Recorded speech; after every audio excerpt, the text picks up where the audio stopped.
Hi. Um, for our Fellowship of the Clefs tonight, I wanted to show you one of my favorite small pieces of gear, which is a spider capo. Um, those of you who play guitar certainly know, and those of you who don't may have seen these little clips.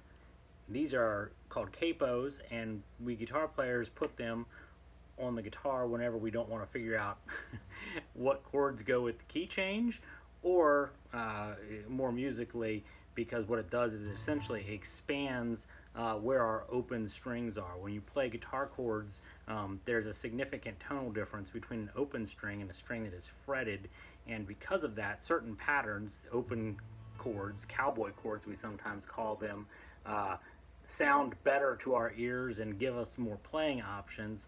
So even though we can play bar chords or other shapes of chords up the neck, we often, if we want to change keys, we'll put these capos on to essentially shorten the scale and increase. So I'll show you.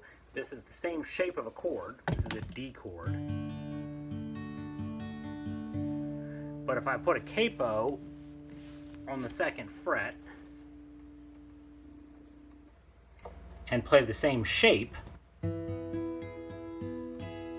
I've taken it up a step, so it's now an E chord, even though it's still my D shape. So these are pretty familiar. Most guitar players, virtually all acoustic guitar players, have a capo in their gig bag somewhere. This is a little bit more unusual. This is a spider capo. I'm going to try to hold it up so that you can see what it does. It clamps on the guitar, and you'll see that there are 6 little saddle pivot things. So I'm going to do this. I'm going to clamp it on my guitar like this.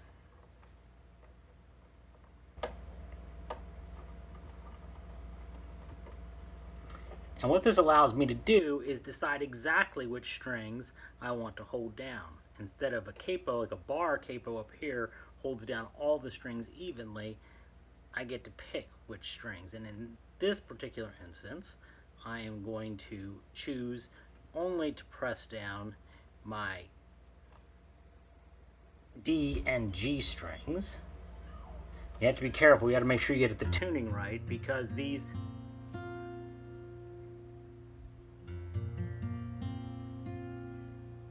and you'll see what I've done now is I've turned just an open strum of the chord, the strings, into a chord. In this case, it's a sustained shape, though I do have it capoed up here.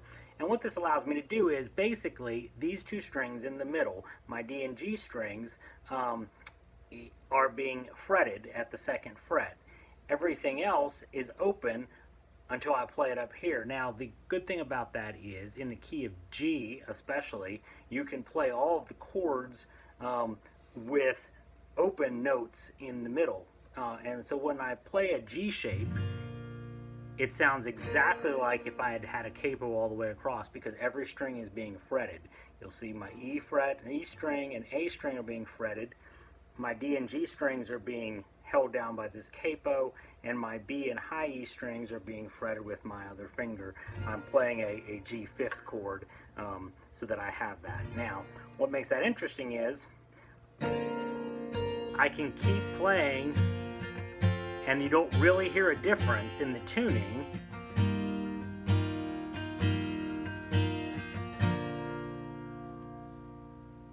until I play something that is open on one of those strings that are open. So you'll hear this instead.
play that particular arrangement, you would need ordinarily 7 fingers and hopefully 3 hands. But with capo, with spider capo, it unlocks some opportunities that would not be available even with alternate tunings,